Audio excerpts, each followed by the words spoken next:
At Castle Byers, set in the woods, we see Will in Should I Stay and Should I? While Go is singing, he suddenly hears someone outside, and the Demogorgon suddenly appears inside. He enters, but Will manages to escape and climbs a large tree. The Demogorgon also starts climbing on the leg. Will climbs on the other leg to save his life. He jumps but is unable to hold on to the branch and falls down with the help of his bag. He hangs from a branch and eventually falls unconscious. Damog catches him, brings to Vecna. Vecna grabs him by the roots and says, "The wait is over, the game begins." He then proceeds to pour his dark energy into Will's mouth. He says that now you and I will achieve everything together. The story goes after 5 years, i.e. on the 3rd of November 1987, in Mike's house, his younger sister. Holly is setting the table for dinner when she sees something outside. She gets happy and says hi to him. Then her mother Karen tells her to go and call everyone. No, breakfast is ready. We see that Will, Jonathan, and his mother, Joyce, are now living at Mike's house. Eventually, they all end up having breakfast together.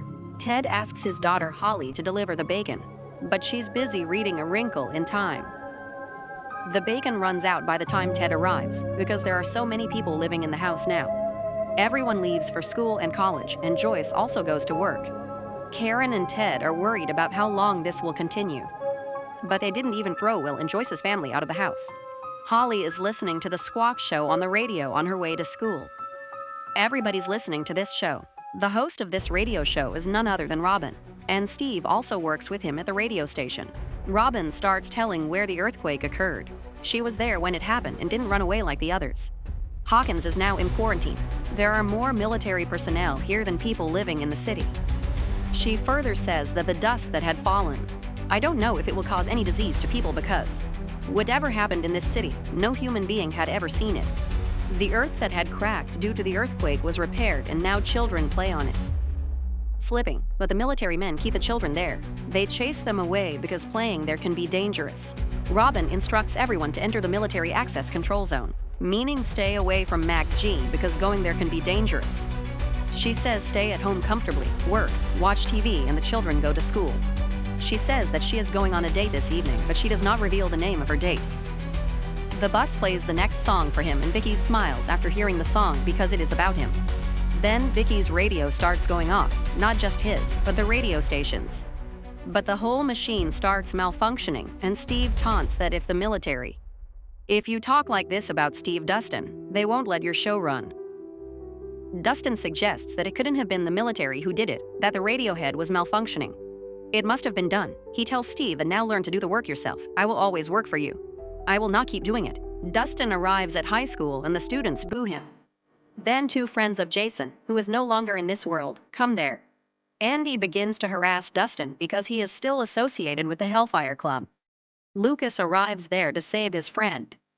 Mike and Will arrive shortly after, and seeing this, the 2 boys leave. Mike yells at Dustin for still wearing a Hellfire Club t-shirt.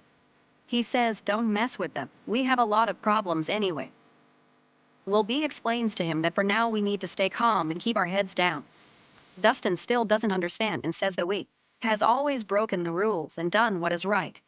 Saying this, he leaves from there. There was a poster in the school on which it was written Jane Hopper missing. Here we look at 11 of the meanings of Jane. She is running in the forest and is being chased by military soldiers. Colonel Sullivan's team is actually trying to capture the 11. Eventually they catch 11, but it turns out to be a woman. 11 manages to escape, while the real 11 is training. She uses her powers and flies through the air very fast and sets a new record. We see Hopper and Joyce there. 11 is pushing herself a little too hard. He feels that his new record is not enough. Wanting to get smarter, Hopper plans to go to the movies. But with 11 having to retrain, Murray takes his van back to Hawkins. Nancy and Jonathan, also Steve and Robin, the radio station, come to help so that they can fix the broken radio. Finally, they get the manual. While reading it, Steve moves a little closer to Nancy, which Jonathan also notices. They have to climb a tower to fix the radio. Jonathan says he wants to go, but Steve wants to be a hero and goes on. But to impress Nancy, both of them start climbing the tower. Just then Ma Ray arrives there with a van. Steve and Jonathan both climb up the tower at the same time, and a wire that was open, he connects it. Steve and Jonathan look down and shout, "We did this work!" But there was no one down there. Ma Ray brings weapons and equipment to Nancy and Robin. Get to Red for 11 so that he can be charged soon. Peanut butter for Steve. Jonathan gets a jazz music cassette, and he shows him the lab report, from which he finds out that something big is happening in Upside Down today. Looking at the list of things, he finds out that they are definitely making a big plan. Dustin goes to a room in the school and meets a snake whose name he has named Jake. Lucas starts saying in the cafeteria that I don't know what happened to Dustin. He has gone crazy. As soon as Dustin comes there, the three change their topic. Then the radio starts and Robin's show starts. She plays a song and the four children get ready with the paper. Here, Hopper is also ready to write. Robin tells a story in which some clues are hidden, which they all start writing. Hopper says to 11 that tonight will be a hunt. They come inside the bus and see under a seat that there is a ladder to go down, so that they go down into the tunnel. Here in the radio station, also through a secret path, they all come down. Nancy makes a plan there. If the dead man has given the right information, then the car fleet of the goods will reach at 10 o'clock at night. Hopper will have to reach at 9 o'clock and leave for the MAXED, i.e. Military Access Control Zone. The fleet will reach MAXA by 10:15 and then will start crossing the crawl, i.e. tunnel. Hopper and Joyce will reach it upside down. Now these kids also make a plan to stay up to help them, and from there they will help. Hopper has to reach a place G1 soon, and there they will find Vecna for 2 hours. If everything is fine, then their plan will work. But the rest of the people think that Vecna will finally do it in G1. There is nothing there. Steve says that it is possible that Vecna has died because we have been saying this. We have planned a crawl, and 11 has tried to find her, but we have not found anything yet. Maybe we have won. Jonathan reminds that Vecna had shown Nancy that the whole city will be destroyed. Nancy says, I am scared and I don't want to miss a chance to find her. Mike also tells his friends that even if we have to crawl 100 times, we will find that devil. The four decide to take revenge for Eddie's death.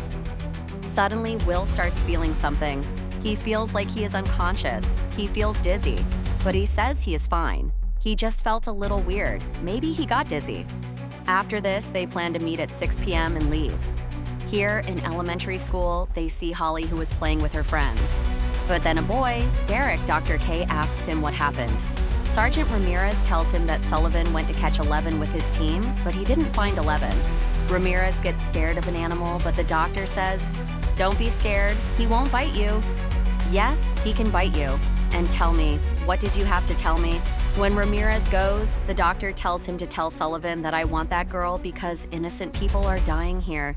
Let's see that the military base where they are is actually upside down. Hopper and Joyce are taking 11 to the crawl, but Hopper forbids 11 to come. 11 was very angry with Hopper and says that I also have to go for a crawl, but he says to 11 that you stay here. If you have to go, then find it with your strength. What is the need to go for a crawl? Joyce feels bad seeing the fight between the two, and she tries to explain to Hopper that 11 is ready. And why do you keep scolding him like this? Hopper says that I have been to that place 1,000 times, and I only find soldiers there who are looking for 11. He tells Joyce that I need 11. I know that. That's why I can't take him right now. Then he takes out a box from his cupboard. In school, that evil boy was kept in Andy's locker with a snake, seeing which he gets scared. And this is Dustin's job, but all the students say that this snake is not poisonous. And everyone laughs at Andy and scolds him by saying he's a coward. It was written on the locker that Hellfire lives. Mike had come to his sister's elementary school, but he sees that Holly and her mother Karen are in the principal's office. Holly talks about her mystery man. She says that he saves me.